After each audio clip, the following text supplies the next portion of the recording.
His forearms are scary beefy from CrossFit, the better to drag you to your death with.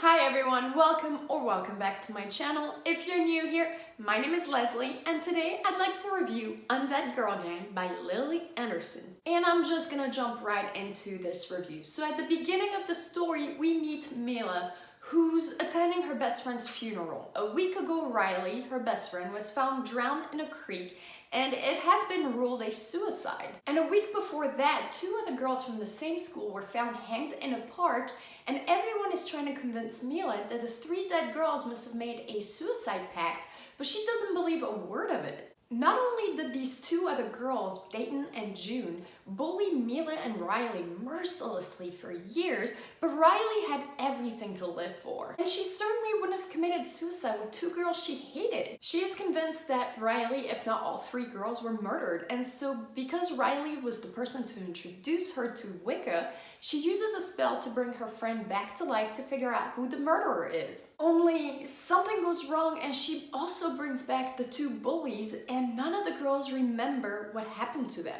Now they only have 7 days to figure out what happened before the spell wears off, and it seems like it's gonna be a lot harder than she thought because of how much they all dislike each other. I knew from the get-go that I would really enjoy this book. There is something so refreshing about a simply written book with an honest narration. You know how contemporaries feel like you connect with the narration and the way the main character speaks and feels? Like it almost feels like these could be your own thoughts. That's how I felt with this book. It's an extremely fast and easy read, and I read this entire book in a day.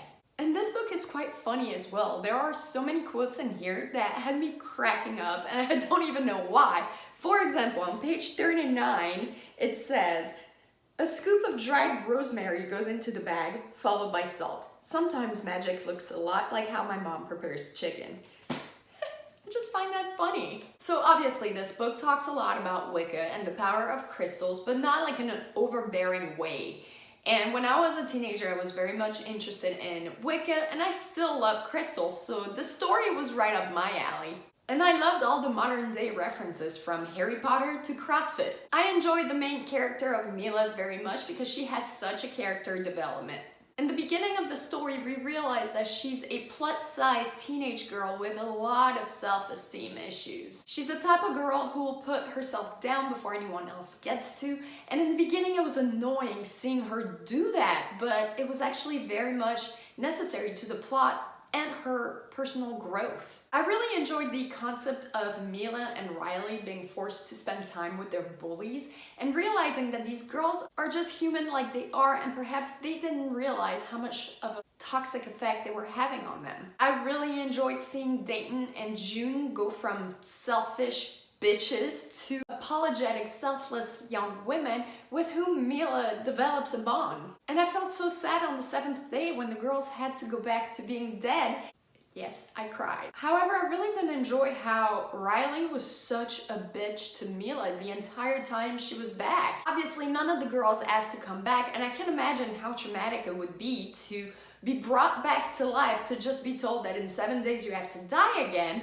But it seemed like Riley didn't even care about how Mila fared without her. She didn't seem to care that Mila was alone and that she lost her best friend. And it really upset me. And now we can actually talk about the things that I disliked in this book, and there are 3 main points. 1, Mila's parents were so shitty to her and gave her no time to grieve. I don't know why the author had to make it this way. Perhaps it was to show that Mila really only had Riley to count on in her life, but it was so upsetting. 2, I was disappointed by how fast the dead girls accepted the fact that they were dead once Mila brought them back and told them that they were dead. I think a more realistic reaction would have been to argue and take a while to come around the idea. If it were me, I probably would have ran home to see proof of this, but these girls accept it and believe it immediately.